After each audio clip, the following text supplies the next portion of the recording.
آفت عطا کی ہے۔ فالذین آمنوا منکم وانفقوا، تو جو بھی تم میں سے اس ایمان اور انفاق کا حق ادا کر دیں گے، لہم اجر کبیر، ان کے لیے اجر ہے بہت بڑا۔ وما لکم لا تؤمنون باللہ، اور تمہیں کیا ہو گیا ہے، کیوں ایمان نہیں رکھتے اللہ پر؟ والرسول یدعوکم، درا حال ہے کہ رسول تمہیں بلا رہے ہیں، دعوت دے رہے ہیں، لتؤمنوا بربک، کہ تم ایمان پختہ رکھو اپنے رب پر۔ وقد اخذ میثاقکم، اور وہ تم سے عہد اور قول و قرار لے چکا ہے، ان کنتم مؤمنین، اگر تم مومن ہو یا اگر تم تسلیم کرو۔ هو الذی ينزل على عبده آیات بینات لیخرجکم من الظلمات الى النور، وہی تو ہے جو اتار رہا ہے اپنے بندے پر صلی اللہ علیہ وسلم روشن آیات، تاکہ نکالے تمہیں اندھیروں سے روشنی کی طرف۔ وَإِنَّ اللَّهَ بِكُمْ لَرَؤُوفٌ رَحِيمٌ، اور یقیناً اللہ تو تمہارے حق میں بہت ہی مہربان، بہت رحم فرمانے والا ہے۔ وَمَا لَكُمْ أَلَّا تُنْفِقُوا فِي سَبِيلِ اللَّهِ، اور تمہیں کیا ہو گیا ہے، کیوں خرچ نہیں کرتے اللہ کی راہ میں؟ وَلِلَّهِ مِيرَاثُ السَّمَاوَاتِ وَالْأَرْضِ، حالانکہ آسمانوں اور زمین کی وراثت بالآخر اللہ ہی کے لیے رہ جانے والی ہے۔ لا يستوی منکم من انفق من قبل الفتح وقاتل، برابر نہیں ہے تم میں سے وہ لوگ جنہوں نے انفاق کیا فتح سے قبل اور قتال میں حصہ لیا، جنگ کی۔ اولئک اعظم درجۃ من الذین انفقوا من بعد وقاتلوا، وہ بہت بلند ہیں رتبے میں، وہ بہت بڑھ کر ہے اجر میں، درجے میں، ان لوگوں کے مقابلے میں کہ جنہوں نے انفاق کیا بعد میں اور جنگ کی۔ وَكُلًّا وَعَدَ اللَّهُ الْحُسْنَىٰ، اور سب ہی سے اللہ کا وعدہ ہے بہت ہی عمدہ۔ وَاللَّهُ بِمَا تَعْمَلُونَ خَبِيرٌ، اور جو کچھ تم کر رہے ہو اللہ اس سے باخبر ہے۔ مَن ذَا الَّذِي يُقْرِضُ اللَّهَ قَرْضًا حَسَنًا، کون ہے وہ جو اللہ کو قرض حسنہ دے؟ فَيُضَاعِفَهُ لَهُ، تو وہ اس کے لیے اسے دگنا کرتا رہے۔ وَلَهُ أَجْرٌ كَرِيمٌ، اور اس پر مستزاد اسے بہت باعزت اجر بھی۔ ان میں سے جہاں تک پہلی آیت کا تعلق ہے، جو چند باتیں بیان ہو چکی ہیں انہیں صرف ذہن میں تازہ کر لیجئے۔ آمنو کا حکم کسے دیا جا رہا ہے؟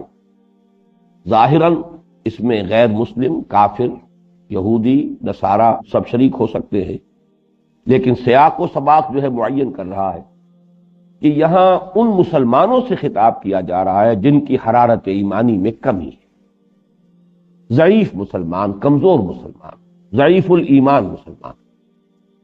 آمنوا باللہ ورسولہ، ایمان پختہ رکھو اللہ پر، اس کے رسول پر۔ وانفقوا، اور خرچ کر دو اور کھپا دو۔ آگے چل کر بات واضح ہو گئی کہ انفقوا سے مراد انفقوا فی سبیل اللہ، اللہ کی راہ میں، اور دوسرے یہ کہ فی سبیل اللہ سے مراد کیا ہے، وہ پہلی 6 آیات میں معین ہو چکا، اللہ کی حکومت زمین پر قائم کرنی۔ لہ ملک السماوات والارض، وہی جو العزیز اور الحکیم ہے، اس کی حکومت جس کے خلاف بغاوت ہے روئے ارضی میں، اس بغاوت کو فروغ کر کے اس کی حکومت کو قائم کر، اس کے لیے مال کھپاؤ۔ اور بات آگے چل کر یہ بھی واضح ہو گئی، صرف مال کا کھپانا نہیں، جان کا کھپانا، اس لیے کہ مما جعلکم مستخلفین فیہ، جس چیز میں تمہیں خلافت عطا کی۔ انسان کے پاس سب سے پہلا ایسٹ اس کا اپنا جسم ہے، اس کی توانائیاں ہیں، اس کی صلاحیتیں ہیں، اس کی استعدادات ہیں، اس کے یہ اعضاء و جوارے ہیں، پھر اضافی طور پر جو کچھ اللہ دیتا ہے، مال و منال ہے، اولاد ہے، جن چیزوں کو بھی انسان یہ سمجھتا ہے کہ یہ میری ہیں، در حقیقت اس کی نہ ملکیت ہے نہ وہ ان کا مالک ہے، بلکہ اللہ نے ان میں اسے خلافت عطا کی۔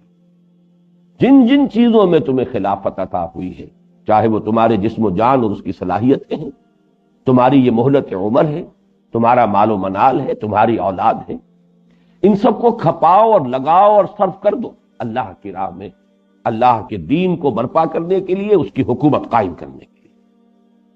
یہ بھی واضح کر چکا ہوں کہ مما من اگرچہ تبعیضیہ ہے، اس میں کوئی شک نہیں، لیکن یہ کس درجے میں مطلوب ہے؟ 1 کروڑ پتی چند ٹکے کسی کو دے کر سمجھے کہ حاتم طائی کی قبر کو لات مار دی ہے، تو یہ اس کا اپنا ایک ذوق ہو سکتا ہے۔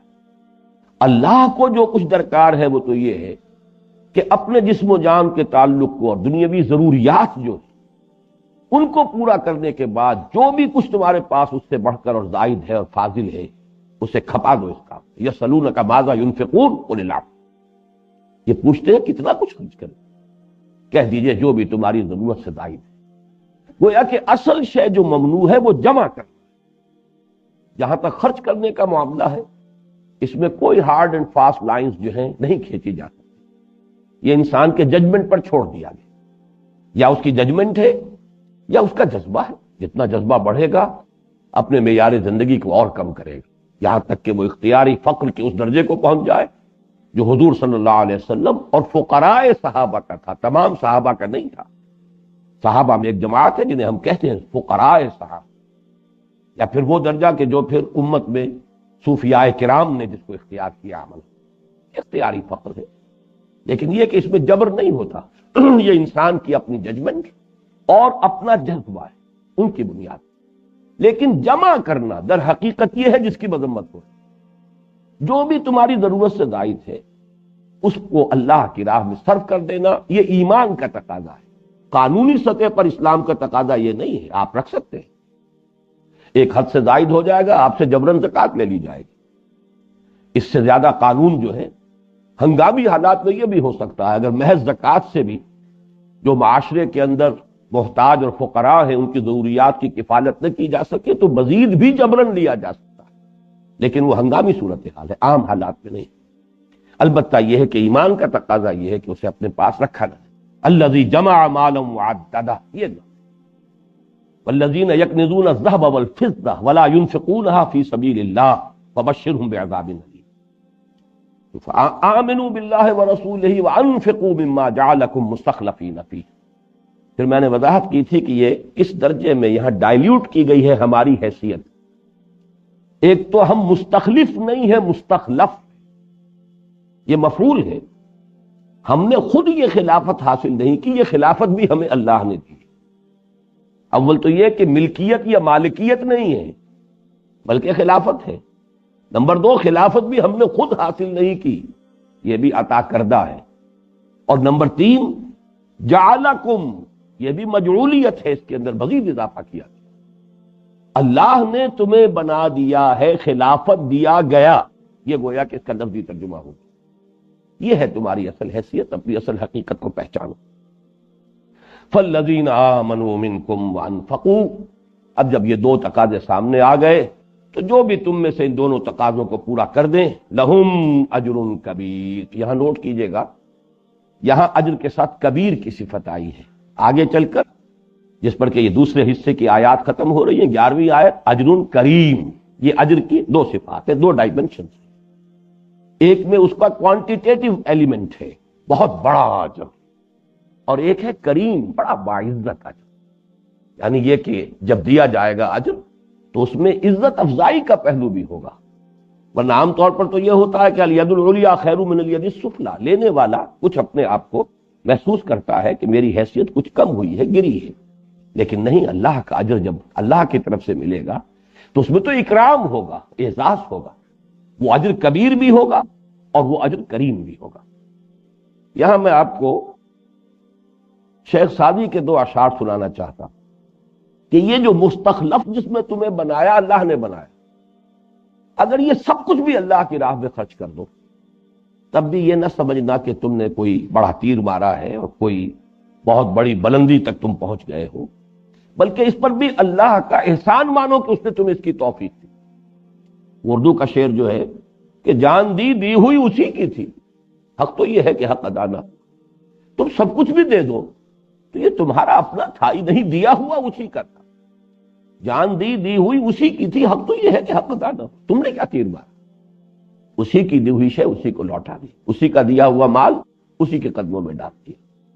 شیخ سعدی کے 2 اشعار بہت ہی خوبصورت ہیں۔ شکر خدائے کن کہ موفق شدی بخیر، توفیق سے یہ اس میں مفعول ہے، اللہ کا شکر ادا کرو کہ تم خیر کے لیے تمہیں توفیق ملی ہے، موفق ہو تم، توفیق بھی اسی کی دی ہوئی ہے۔ شکر خدا کن کے موفق شدی بخیر، جنعام و فضل خود نہ معطل گداشتہ، اللہ نے تمہیں اپنے انعام اور فضل سے محروم نہیں کیا، معطل نہیں کیا۔ منت منع ہے کہ خدمت سلطان ہمی کنی، منت شناس ازو کہ بخدمت میں داشتت، اپنا احسان نہ دھرو اللہ کے اوپر کہ تم اپنا احسان نہ دھرو سلطان پر، بادشاہ پر کہ تم اس کی خدمت کر رہے ہو، بادشاہ کا احسان مانو کہ اس نے تمہیں اپنی خدمت کا موقع دیا۔ انفقوا مما جعلکم مستخلفین فیہ فالذین آمنوا منکم وانفقوا لهم اجر کبیر۔ اب چلیے وما لکم لا تؤمنون باللہ، کیا ہو گیا ہے تم ایمان پختہ کیوں نہیں رکھ رہے اللہ؟ اب ذرا نوٹ کیجئے گا یہ ایمان کون سا درکار ہے۔ اس کے لیے میں توجہ دلانا چاہتا ہوں کہ جیسے یہ ایک آیت جو ہے آیت نمبر 7، اس کو یوں سمجھیے کہ اس میں جیسے پرکار کے دونوں بازو جو ہے اگر جڑے ہوئے ہوتے ہیں، اسی طریقے سے یہاں ایمان انفاق دو الفاظ جڑ کر ایک آیت میں آ گئے۔ اب دو آیتوں میں انہیں کھولا گیا ہے، دو آیتیں ایمان پر، دو آیتیں انفاق۔ یہی پرکار مزید کھلتی ہے مسبحات کے سلسلے کی جو آخری صورت ہے سورہ تغابن، وہاں یہی مضمون 10 آیات، اس لیے کہ آیت نمبر 8 سے وہاں وہی دعوت ایمان شروع ہوئی، فآمنوا باللہ ورسولہ والنور الذی انزلنا واللہ بما تعملون خبیر۔ یہاں ایک آیت میں دعوت ایمان ہے، وہاں 3 آیات میں دعوت ایمان۔ اس کے بعد وہ ایمان کون سا درکار ہے؟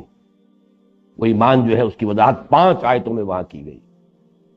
پہلی بات یہ کہ اس میں تسلیم و رضا کی کیفیت، ما اصاب من مصیبت الا باذن اللہ ومن یؤمن باللہ یہد قلبہ واللہ بکل شیء علیم۔ اب میں ان آیات کا نہ ترجمہ کروں گا نہ وضاحت کروں گا، میں حوالہ دے رہا ہوں، یہ ہمارے منتخب نصاب کے دروس ہیں جن پر تفصیلی گفتگو ہو چکی۔ تسلیم و رضا والا ایمان۔ دوسرا پہلو اس ایمان کا کیا ہے؟ اطاعت، واطیعوا اللہ واطیعوا الرسول فإن تولیتم فإنما علی رسولنا البلاغ المبین۔ اگر اطاعت کاملہ نہیں تو ایمان کہاں ہے؟ اللہ کو مانتے ہو اور اطاعت نہیں کرتے، یہ ہماری دارت۔ رسول کو مانتے ہو، ان کا حکم نہیں مانتے، ان کا اتباع نہیں کرتے، یہ ہماری دارت۔ تیسری بات توکل صرف اسی پر، اللہ لا الہ الا ہو وعلی اللہ فلیتوکل المؤمنون۔ چوتھی بات، دنیا میں جن سے بھی فطری، طبعی اور جبلی محبتیں ہیں، یوں محسوس کرو کہ ان محبتوں میں تمہارے لیے دشمنی مضمر ہے، پوٹینشل اینیمیز ہیں یہ۔ یا ایھا الذین آمنوا ان من ازواجکم واولادکم عدوا لکم فاحذروہ۔ یہی محبتیں ہیں جو اڑنگا لگاتی ہیں، یہی محبتیں ہیں جن کی وجہ سے اوندھے منہ انس گرتا ہے، یہی محبتیں ہیں جو اگر حد سے تجاوز کر جائے تو انسان حرام میں منہ مارتا ہے، اللہ کے حقوق کو بھول جاتا ہے، ساری توانائیاں کھپا دیتا ہے آل اور اولاد کے لیے، اور اللہ کے لیے تو پھر اس کے پاس باقی کچھ ہے ہی نہیں، کیا خرچ کرے گا، کیا کھپائے گا؟ ساری پونجی وقت کی، ساری پونجی صلاحیتوں کی، ساری پونجی اپنی قوت کار کی، وہ تو صرف ہو رہی ہے صرف دنیا بنانے اور اہل و عیال کے لیے بہتر سے بہتر جو بھی سہولتیں ہیں وہ حاصل کرنے کی۔ ان من ازواجکم واولادکم عدوا لکم فاحذروہ، یہ پوٹینشل اینیمیز ہیں۔ اور آخری آیت میں پھر دوبارہ کہا انما اموالکم واولادکم فتنہ، یہ تمہارے اموال اور اولاد تمہارے حق میں فتنہ ہے۔ 5 آیتوں میں اس ایمان حقیقی کے ثمرات یہ ہم پڑھ چکے ہیں تفصیل۔ پھر ایک آیت میں دوبارہ ان کو بھی سمویا اور پھر انفاق آ گیا، وہ جو پرکار کھلی ہے۔ تو اب پرکار کا دوسرا اینڈ کیا ہے؟ فاتقوا اللہ ما استطعتم واسمعوا واطیعوا وانفقوا خیرا لانفسکم ومن یوق شح نفسہ فاولئک هم المفلحون ان تقرضوا اللہ قرضا حسنا یضاعف لکم ویغفر لکم واللہ شکور حلیم۔ یہ گویا کہ اس 7ویں آیت کی پرکار جو یہاں بند تھی، ایمان انفاق، یہاں آگے کی 4 آیتوں میں ذرا کھلی، اور اس کے بعد مفصل اس کو دیکھنا ہے تو سورہ تغابن کی وہ 10 آیات ذہن میں رکھیے۔ اب آگے چلیے، وما لکم لا تؤمنون باللہ، کیوں نہیں ایمان رکھتے اللہ پر؟ کیوں نہیں یہ ایمان جو حقیقی ایمان ہے، کیوں نہیں اس پر تمہارا دل ٹھکتا؟ اب اس کے بعد یہاں جو انداز ہے زجر کا یا ملامت کا، اب آپ دیکھیے تین باتیں دہرائی گئی۔ والرسول یدعوکم لتؤمنوا بربکم وقد اخذ میثاقکم۔ اس سے بڑی بد نصیبی کیا ہوگی کہ بنفس نفیس اللہ کے رسول تمہیں دعوت دے۔ ایک طرف یہی سب سے بڑی خوش نصیبی ہے، لیکن اگر اس وقت بھی کوئی محروم رہ گیا تو بتائیے کہ اس سے بڑا بد نصیب کون؟ ظاہر بات ہے کہ مدینے کے اندر منافق بھی تھے نا، وہ منافق جو محمد الرسول اللہ کی دعوت سے بھی متاثر نہ ہو، فیض یاب نہ ہو، bad conductors of heat, bad conductors of electricity, کتنا ہی آپ جتن کر لیں وہ بیڈ کنڈکٹرز ہیں، نہیں ان میں سے پاس کریں گے، نہ حرارت گزرے گی نہ برقی رو گزرے گی، تو بد نصیبی کی انتہا ہے۔ وَمَا لَكُمْ لَا تُؤْمِنُونَ بِاللَّهِ وَالرَّسُولُ يَدْعُوكُمْ۔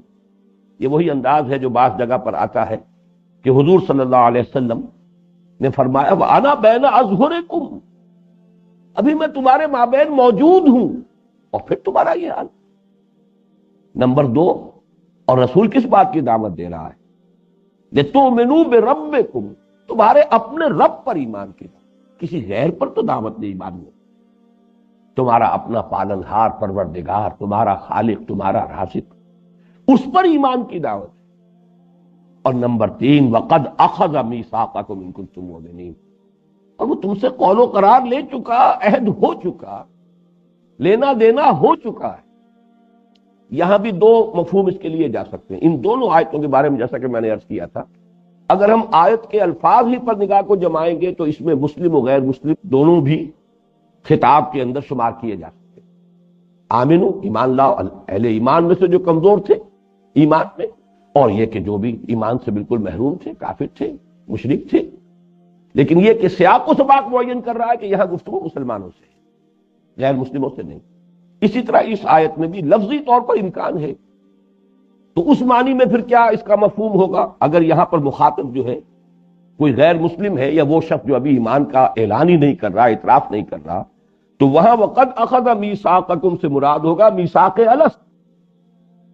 اس دنیا میں آنے سے پہلے تم سے وہ میثاق لے چکا ہے، الست بربکم قالوا بلی ان کنتم مؤمنین، اگر تم اس کی تصدیق کرو۔ یہاں پھر ایمان کا لفظ بھی یہ اس اصطلاحی مفہوم میں نہیں ہوگا، ایمان کے لفظی معنی تصدیق، اگر تم تسلیم کرو، اپنے فطرت کی گہرائیوں میں جھانکو تو تمہیں آثار نظر آ جائیں۔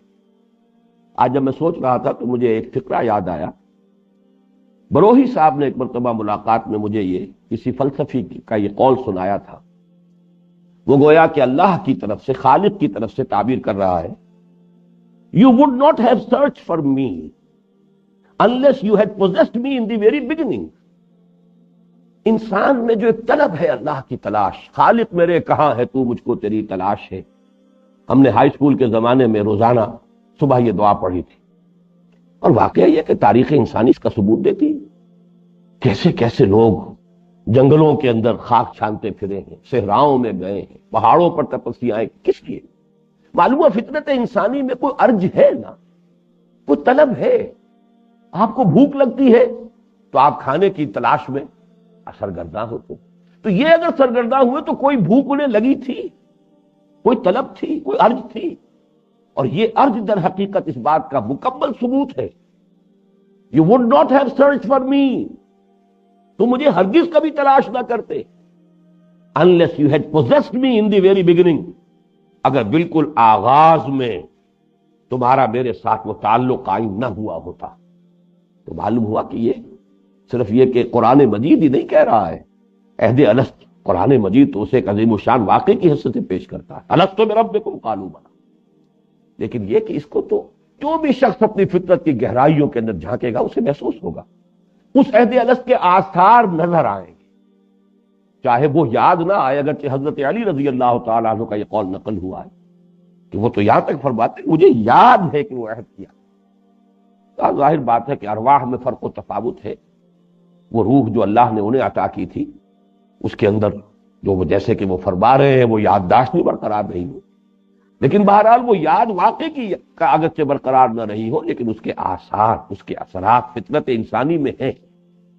You would not have searched for me unless you had possessed me in the very beginning. وہ ہے دی ویری بگننگ، وہ عہد ازل یا عہد الست. بہرحال یہاں جیسا کہ میں عرض کر چکا ہوں، اگر لفظی طور پر یہ امکان ہے تو اس کی وضاحت بھی میں نے کر دی، لیکن یہاں حقیقتاً وہ مراد نہیں ہے. حقیقتاً یہاں خطاب ہے مسلمانوں سے، ضعیف الایمان مسلمانوں. اسی لیے میں نے عرض کیا تھا یہ صورتیں قرآن حکیم کا سب سے زیادہ قیمتی حصہ ہے ہم مسلمانوں کے، آج کے مسلمانوں. اس وقت کا تو ضعف ایمان بھی ہمارے آج کے ایمان کے مقابلے میں بہت بلند و بالا اور بہت پختہ اور مستحکم تھا. آج ہمارا جو حال ہے تو ہمیں تو بہت زیادہ ضرورت ہے کہ ان آیات کا وظیفہ بنا لیں، ان کو ورد جاں بنائیں. وَمَا لَكُمْ لَا تُؤْمِنُونَ بِاللَّهِ وَالرَّسُولُ يَدْعُوكُمْ لِتُؤْمِنُوا بِرَبِّكُمْ وَقَدْ أَخَذَ مِيثَاقَكُمْ إِن كُنتُم مُّؤْمِنِينَ.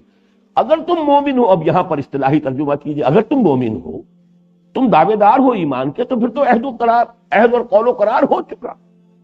یہاں یاد کیجئے سورہ توبہ کی آیت نمبر 111، ان اللہ اشتری من المؤمنین انفسهم واموالهم بان لهم الجنہ.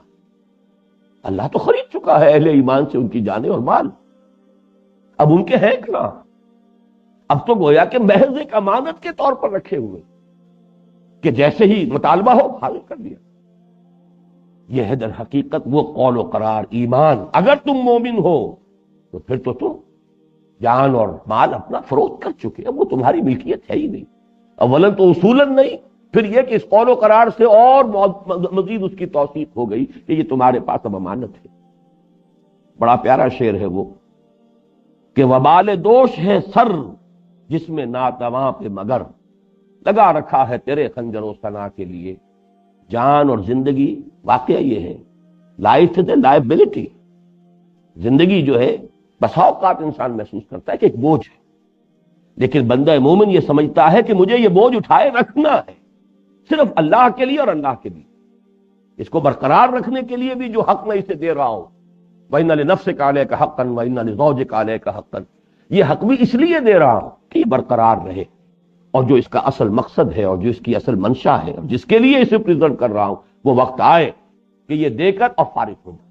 جو ہم پڑھ چکے ہیں سورہ احزاب میں، فَمِنْهُمْ مَنْ قَضَىٰ نَحْبَهُ وَمِنْهُمْ مَنْ يَنتَظِرُ.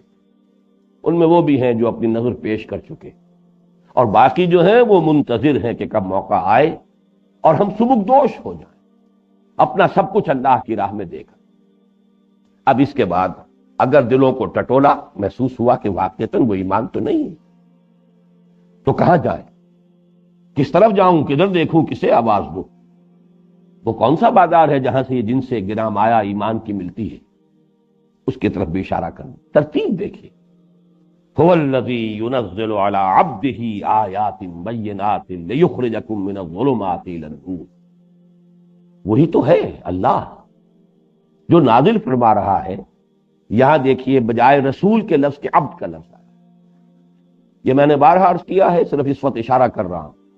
جہاں بھی شفقت اور عنایت خصوصی کا انداز ہوتا ہے اللہ کا اپنے رسول کے لیے، وہاں نسبت رسالت کے بجائے نسبت عبدیت کو نمایاں کیا.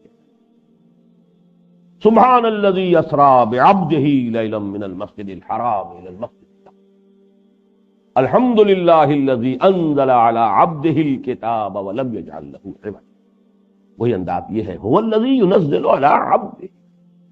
اب یہ کہ بحث طویل نہ ہو جائے، ورنہ یہ کہ عبد دیگر عبدہ چیزیں دیگر ما سراپا انتظار منتظر.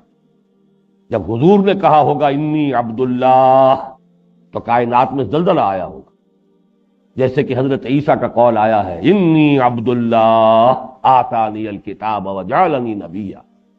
کہنے کو تو ہم بھی کہیں گے، اپنے نام بھی رکھ لیتے ہیں عبداللہ، لیکن عبد دیگر عبدہ چیزیں دیگر، اس کا حق ادا کرنا آسان کام نہیں.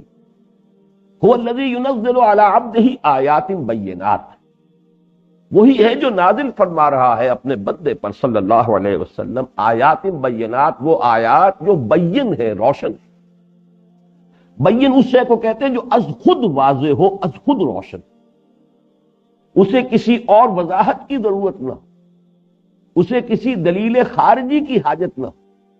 جیسے ہم کہتے ہیں کہ آفتاب آمد، دلیل آفتاب، سورج آ گیا، سورج طلوع ہو گیا، اب سورج کے وجود کے ثبوت کے لیے کسی اور دلیل کی ضرورت نہیں ہے، وہ تو خود اپنے وجود پر سب سے بڑی دلیل قاطع، برہان قاطع خود ہے۔ آفتاب آمد دلیل آفتاب۔ تو یہ لفظ قرآن مجید اپنی آیات کے لیے آیات بینات، روشن بینات۔ اور سورہ تغابن میں آپ دیکھیں گے وہاں لفظ آیا ہی نور ہے، فآمنوا باللہ ورسولہ والنور الذی انزلنا واللہ بما تعملون خبیر۔ وہ نور ہے، از خود نور ہے، اور یہ در حقیقت اسی سے وہ نور ایمان پیدا ہوتا ہے۔ یہ نور وحی نور فطرت کے ساتھ مل کر نور ایمان پیدا کرتا ہے۔ یہ ہمارے اس منتخب نصاب کے حصہ دوم کا جو درس ہے سورہ نور کی آیات، نور علی نور، ایک نور فطرت اور ایک نور وحی، ان دونوں کے امتزاج سے نور ایمان وجود میں آتا ہے۔ هو الذی ينزل على عبده آیات بینات لیخرجکم من الظلمات الی النور، تاکہ تمہیں نکالے اندھیروں سے روشنی کی طرف۔ میں کل عرض کر چکا ہوں اسی مقام کے حوالے سے، اور ویسے بھی قرآن مجید میں ہر جگہ ظلمات آپ کو ہمیشہ جمع کی صورت میں لفظ ملے گا، وہاں بھی ظلمات بعضها فوق بعض، نور ہمیشہ واحد، نور علی نور، جمع کی شکل میں نہیں آئے۔ نور ایک حقیقت بسیطہ ہے اور ڈارکنس کے شیڈز بے شمار، اس حوالے سے ظلمات، ان سے نکالنے والی شے یہ آیات ہیں۔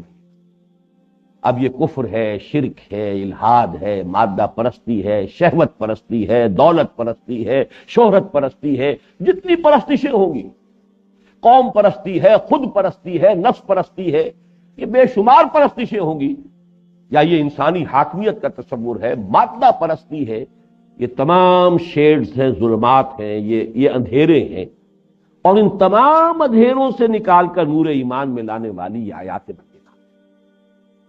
اس سے جو بات ثابت ہو رہی ہے وہ سمجھ لیجئے، جو ربط ہے ترتیب آیات سیاق و سباق سے، جو ایمان مطلوب ہے اس کا واحد منبع اور سرچشمہ قرآن حکیم۔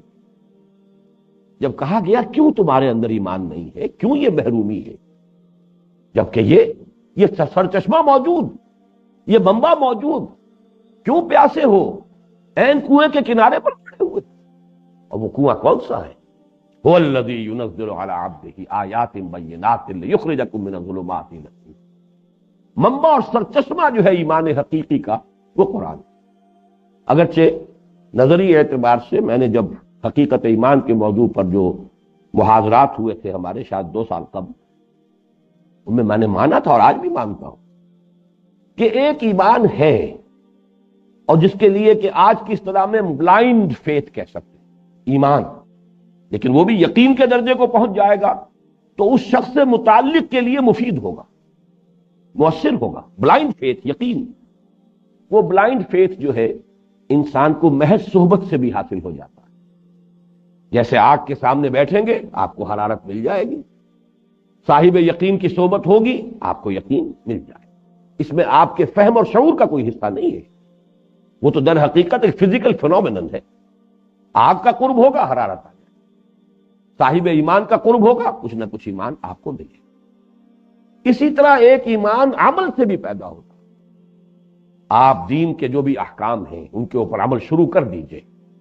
فرض کیجئے کہ ایک شخص ہے، نسلی مسلمان ہے، ابھی وہ ایمان حقیقی اسے حاصل نہیں ہے، لیکن جو بھی فرائض دینی ہے ان کو بجا لا رہا ہے، اس سے بھی ایک ریفلیکشن ہوگی اور قلب میں یقین کسی کیفیت پیدا ہو جائے۔ عمل سے ایمان اور صحبت صاحب ایمان سے ایمان، یہ بھی ایمان پیدا ہوگا، اور ایمان ہے یہ۔ لیکن یہ ایمان در حقیقت جو یہاں اصل موضوع ہے، حکومت الہیہ کا قیام، انقلاب برپا کرنا، نظام کو بدلنا، صرف اشخاص کو نہیں، افراد کو نہیں، نظام کو بدلنا، اس کے لیے ظاہر بات ہے، کیونکہ یہ اصول ذہن میں رکھ لیجئے کہ جو انسانی معاشرہ ہے، جو انسان کا ایک نظام ہے زندگی کا، یہ اجتماعی نظام اور یہ معاشرہ، یہ بیہیو کرتا ہے ایک شخص واحد کی طرح۔ جس طرح ہر فرد میں اس کو کنٹرول کرنے والی شے یہ دماغ ہے۔ ہاتھ کسی شے کو پکڑ سکتا ہے، اس میں طاقت ہے، پاؤں آپ کو لے کر چل سکتے ہیں، ان میں یہ صلاحیت ہے، لیکن یہ کہ کس شے کو پکڑے کس کو نہ پکڑے اس کا فیصلہ ہاتھ نہیں کر سکتا، یہاں ہوتا ہے۔ کدھر جائے کدھر نہ جائے اس کا فیصلہ پاؤں نہیں کر سکتے، وہ یہاں ہوتا۔ اسی طریقے سے ہر انسانی معاشرے میں ایک برین ٹرسٹ ہوتا، وہ انٹیلیجنسیا، وہ جو وہاں کا انٹلیکچوئل ایلیٹ ہے، وہ ہے کہ جو برین ٹرسٹ کی حیثیت رکھتا ہے اس معاشرے کے لیے، رخ وہ معین کرے گا۔ اگر وہاں وہ ایمان کی دولت نہیں آئی اور وہ جو ہے ایمان سے منور نہ ہوا، تو اگر آپ نے کچھ افراد کو ادھر ادھر ایمان کی دولت دے بھی دی، اصلاح ہو بھی گئی، معاشرہ بحیثیت مجموعی اس رخ پر تبدیلی اختیار نہیں کرے گا جو آپ چاہتے ہیں۔ یہی وجہ ہے کہ وہ ایمان درکار ہے جو علی وجہ البصیرت، جیسے کہ سورہ یوسف میں حضور کو حکم دیا گیا، آپ کہہ دیجئے قل ھذہ سبیلی ادعو الی اللہ علی بصیرۃ انا ومن اتبعنی، کہہ دو اے نبی صلی اللہ علیہ وسلم، یہ میرا راستہ ہے، میں اللہ کی طرف بلا رہا ہوں، لیکن میں بلا رہا ہوں علی وجہ البصیرت، میں اندھیرے میں ٹامک ٹوئیاں نہیں مار رہا ہوں، اور نہ صرف میں بلکہ وہ بھی جو میری پیروی کر رہے ہیں، محمد الرسول اللہ والذین معہ، یہ بھی وہ تھے کہ جو علی وجہ البصیرت ساتھ دے رہے تھے محمد الرسول اللہ صلی اللہ علیہ وسلم۔ ایسے لوگ ہوتے ہیں کہ جو انقلاب برپا، یہ لوگ ہیں کہ جو معاشرے کا جو برین ٹرسٹ ہے اسے ٹرانسفارم کریں گے، اس کی جو ہے قلب ماہیت ہوگی تو معاشرہ ایسے ہو تبدیلی قبول کرے گا، ورنہ نہیں کرے گا۔ اور اس کا منبع اور سرچشمہ صرف قرآن، اس لیے کہ قرآن مجید ایک انسان کو ایک کل کی حیثیت سے، مجموعی حیثیت سے اپیل کرتا ہے، یہ اس انسان کے ایموشنز کو بھی اپیل کرتا ہے، اس کے انٹلیکٹ کو بھی اپیل کرتا ہے۔ افلا یتفکرون افلا تتفکرون، فکر نہیں کرتے، غور نہیں کرتے، کیا ہو گیا؟ افلا تعقلون، کیا ہو گیا؟ عقل سے کام نہیں لیتے۔ تو قرآن مجید ایموشنز کو بھی اپیل کرتا ہے، قرآن مجید انٹلیکٹ کو بھی اپیل کرتا ہے۔ بڑے سے بڑے فلسفی کے لیے بھی ہدایت اس میں ہے، اور ایک عام انسان کے لیے بھی ہدایت اس میں ہے۔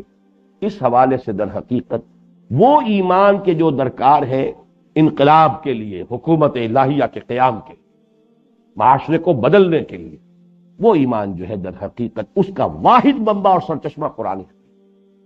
وہ اس سے بھی معلوم ہوا کہ یہاں پر جب وہ سلسلہ کلام میں اسی کی طرف اشارہ کیا گیا، هو الذی ينزل على عبده آیات بینات لیخرجکم من الظلمات الى النور وَإِنَّ اللَّهَ بِكُمْ لَرَؤُوفٌ رَحِيمٌ، اور یقیناً اللہ تمہارے حق میں تمہارے ساتھ رؤوف بھی ہے، رحیم بھی ہے۔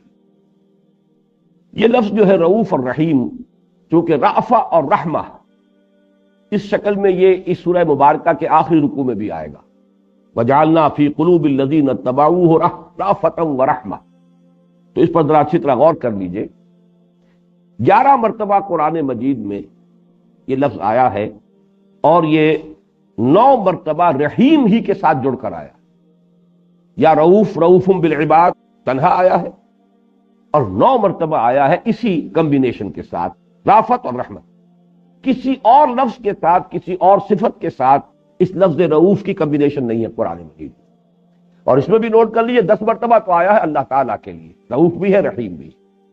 1 مرتبہ آیا ہے محمد الرسول اللہ صلی اللہ علیہ وسلم کے لیے، سورہ توبہ کی جو آخری آیت ہے، بالمومنین رؤوف الرحیم، آخری سے پہلی آیت ہے، آپ کے لیے بھی وہی لفظ استعمال ہوئے، رؤوف الرحیم۔ تو رافت اور رحمت میں جو ایک نسبت ہے اور رشتہ ہے اس کو سمجھ لیجئے۔ اگرچہ ہم اللہ تعالیٰ کے لیے یہ لفظ استعمال کرتے ہوئے جھجکیں گے کہ اللہ تمہارا ہمدرد ہے، یہ لفظ اللہ کے شایان شان نہیں ہے، لیکن اس کی اصل حقیقت کو سمجھیے، ہمدردی۔ خنجر چلے کسی پہ تڑپتے ہیں ہم امیر، سارے جہاں کا درد ہمارے جگر۔ کسی کو تکلیف میں دیکھ کر، مشقت میں دیکھ کر، مصیبت میں دیکھ کر اس کا جو احساس ہوتا ہے ایک سلیم الفطرت انسان کے اندر، اس کے درد کو اپنے اندر محسوس کرتا ہے، اسی کو ہم ہمدردی کہتے ہیں۔ در حقیقت وہی شخص کہ جس کے اندر یہ وصف ہوگا، وہی در حقیقت پھر کچھ اس کے لیے بھلائی کی کوشش کرے گا، اس کے لیے کوئی ریلیف فراہم کرنے کی کوشش کرے گا، اسے کسی طریقے سے اس مصیبت سے نجات دلانے کی کوشش کرے گا۔ پہلے احساس ہوگا تب اس کا نتیجہ برآمد ہوگا۔ تو رافت ہے اصل میں وہ عکس کے جو باطن میں پڑتا ہے کسی کے دکھ اور درد کو دیکھ کر، اس کا نتیجہ رحمت ہے۔ اس کے نتیجے میں اب اس کے درد کو رفع کرنے کے لیے، اس کے مسئلے کو حل کرنے کے لیے، اس کی مشکل جو ہے اس کو کسی طریقے سے حل کرنے کے لیے اب جو کوشش ہوگی وہ در حقیقت رحمت کا بنتا ہے۔ تو رافت اور رحمت یوں سمجھیے جیسے ہمارے ہاں فزیولوجی میں سینسری اور موٹر کہ کسی بھی معاملے کے اندر پہلے سنسیشن ہے جو یہاں سے پاس کرتی ہے۔ اگر کسی چیونٹی نے کاٹا ہے، آپ کا ہاتھ رکھا ہوا تھا تو پہلے یہ سنسیشن گئی ہے یہاں تک، اور وہاں سے حکم آیا کہ فوراً آپ نے ہاتھ جو ہے کھینچ لیا کہ یہاں پہ کوئی چیز ہے جو مجھے تکلیف پہنچا رہی ہے۔ تو جیسے کہ فزیولوجی میں یہی معاملہ ہے سینسری اور موٹر کا، اسی طریقے سے ہے رافت اور رحمت، رؤوف اور رحیم۔ ہمیشہ رؤوف پہلے آئے گا، رحیم بعد میں آئے گا، اور جیسا کہ میں نے عرض کیا 11 مرتبہ یہ آیا ہے تو وہ رحیم ہی کے ساتھ بریکٹ ہو کر آیا، اور یہی نسبت ہے۔ جیسے عزیز اور حکیم کی نسبت ہم نے اس کو سمجھا تھا، وہ ایک طرف اس کے پاس اتھارٹی، اختیار مطلق، کوئی چیکس اینڈ بیلنسز اس پر نہیں ہے، لیکن دوسری طرف اس کی حکمت کامل، اس کا اختیار مطلق حکمت کاملہ کے ساتھ استعمال۔ اسی طرح اللہ تعالیٰ رؤوف بھی ہے، رحیم بھی ہے۔ اس کے لیے ہم جو لفظ استعمال کریں مہربان ہے، اللہ تم پر شفیق ہے، اللہ تم پر مہربان ہے اور اس کی رحمت ہے۔ اور در حقیقت یہاں جو بات کہنی ہے وہ کیا ہے؟ اس کی رحمت کا مظہر اعظم اور مظہر اتم یہ قرآن، یہی ہے در حقیقت سورہ رحمان کی پہلی 4 آیات کا کئی مرتبہ میں نے بیان کیا ہے کہ ان میں نسبت کیا ہے؟ الرحمن علم القرآن، یہ در اللہ تعالیٰ کی صفت بلکہ شان رحمانیت کا مظہر ہے کہ اس نے قرآن سکھایا، اور رحمان جو ہے یہ اس میں مبالغہ ہے فعلان کے وزن پر، کہ جس میں کوئی کیفیت جو ہے پورے جوش کے ساتھ ہو، خروش کے ساتھ ہو، طوفانی کیفیت۔ تو اللہ تعالیٰ کی رحمت کی طوفانی کیفیت، ہیجانی کیفیت جو ہے رحمان، الرحمن علم القرآن، در حقیقت اس کا مظہر اتم یہ قرآن، اس لیے کہ ہدایت ہے، رحمت ہے، اسی سے تمہاری عاقبت سنورے گی، یہی نور ہے، یہی راستہ دکھانے والا ہے۔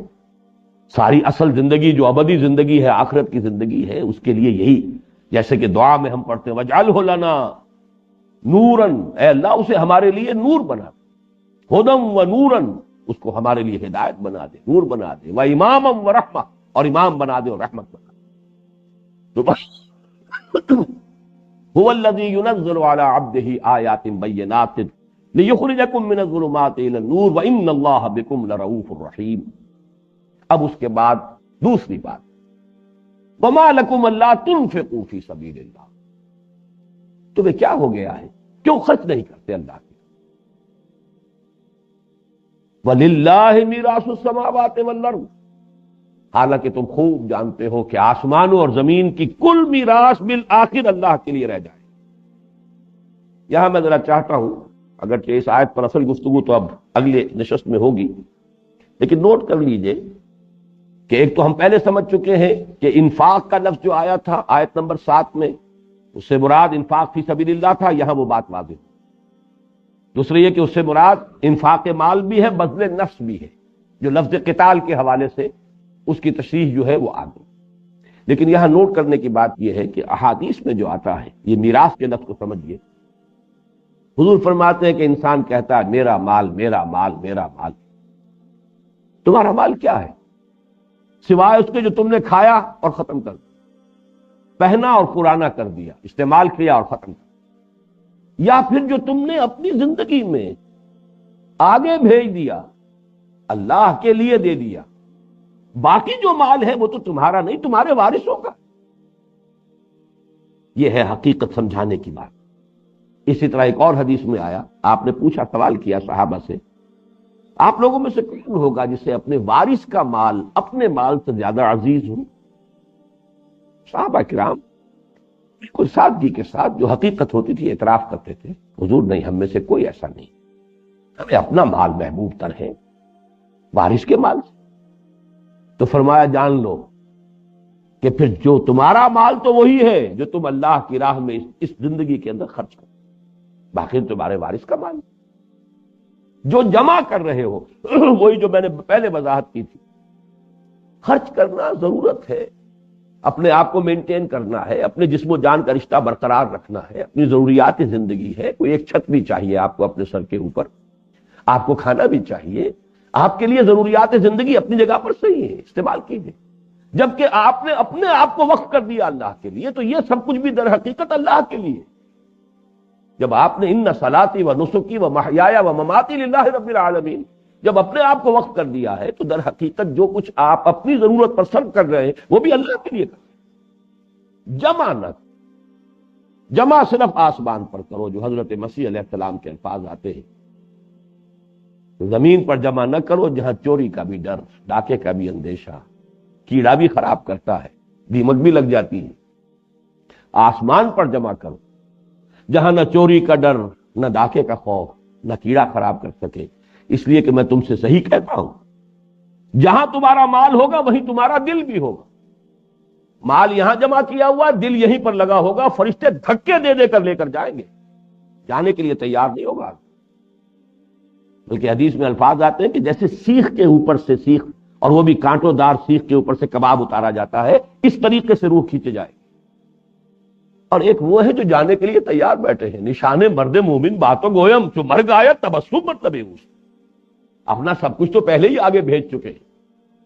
ان کے لیے تو ایک خوشخبری ہے، ان کے لیے موت نشان مرد مومن باتوں گویم، جو مر گایا تبسم مطلب ہے، اپنی پوری زندگی بھر کی کمائی تو وہاں جمع کی ہوئی۔ ان کے لیے موت ایسے ہوگی جیسے کہ ایک بند مشکیزہ ہے، اس میں سے ایک بوند پانی کی ٹپک جائے۔ ان کے لیے یہاں سے نقل مکانی کے اندر کوئی ناگواری نہیں، کوئی سمجھ۔ اللہ تعالیٰ مجھے اور آپ کو وہ موت عطا فرمائے۔